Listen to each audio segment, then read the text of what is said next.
तर मनसेकडून हा असा जल्लोष करण्यात आलेला आहे। दोन्ही जी.आर मागे घेण्याचा निर्णय सरकारने घेतला आणि त्यानंतर मनसैनिकांनी ठिकठिकाणी फटाके फोडत जल्लोष केला। शिवतीर्थ बाहेर सुद्धा मनसैनिकांनी ढोलताशाच्या गजरात फटाके फोडत आनंदोत्सव साजरा केला।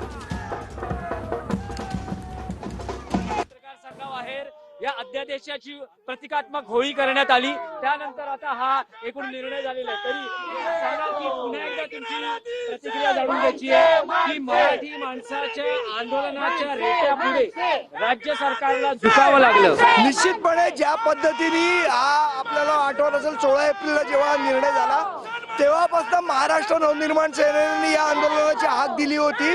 आम्ही वारंवार या गोष्टी सरकारला सांगत होतो आणि ज्या पद्धतीने कणखर भूमिका राजसाहेबांनी घेतली त्या भूमिकेचा हा विजय। मराठी माणूस एकवटला आणि आता ज्यांच्या मनात शंका होती की मनसे आंदोलन अर्धवट सोडते त्यांच्याही गालावरची ही चपराक आहे। मला असं वाटतं त्यांनी हे ध्यानात ठेवलं पाहिजे। आपण बघतो की संदीप देशपांडे यांची ही प्रतिक्रिया जाणून घेतली।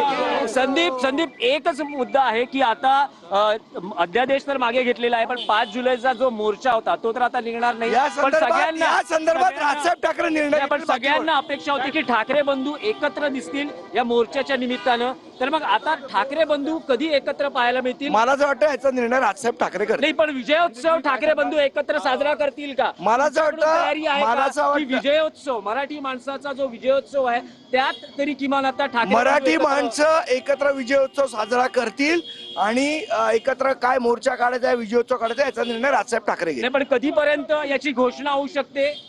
संदीपजी, आपण बघू शकतो की संदीप देशपांडे हे मनसे अध्यक्ष राज ठाकरे यांना भेटण्यासाठी त्यांच्या निवासस्थानी आले आहेत। खरं तर या आंदोलनादरम्यान वेळोवेळी पक्षाचे नेते आणि मुंबई अध्यक्ष म्हणून संदीप देशपांडे यांनी पत्रकार परिषदेच्या माध्यमातून भूमिका मांडली होती। स्वतः राज ठाकरे यांनी 5 जुलैच्या आंदोलनाची घोषणा केली। त्यावेळेस शिवसेना उद्धव बाळासाहेब ठाकरे पक्षापुढे प्रस्ताव ठेवण्यात आला होता की या मोर्चामध्ये उद्धव ठाकरे यांच्या पक्षानेही सहभागी व्हावं आणि त्यानंतर ज्या घडामोडी घडल्या शिवसेना उद्धव बाळासाहेब ठाकरे पक्षानेही मनसेचा प्रस्ताव मान्य केला आणि 5 जुलैला 2 ठाकरे हे या मोर्चाच्या निमित्तानं एकत्र पाहायला मिळणार होते। पण आता राज्य सरकारनं या अध्यादेशावरून माघार घेतलेली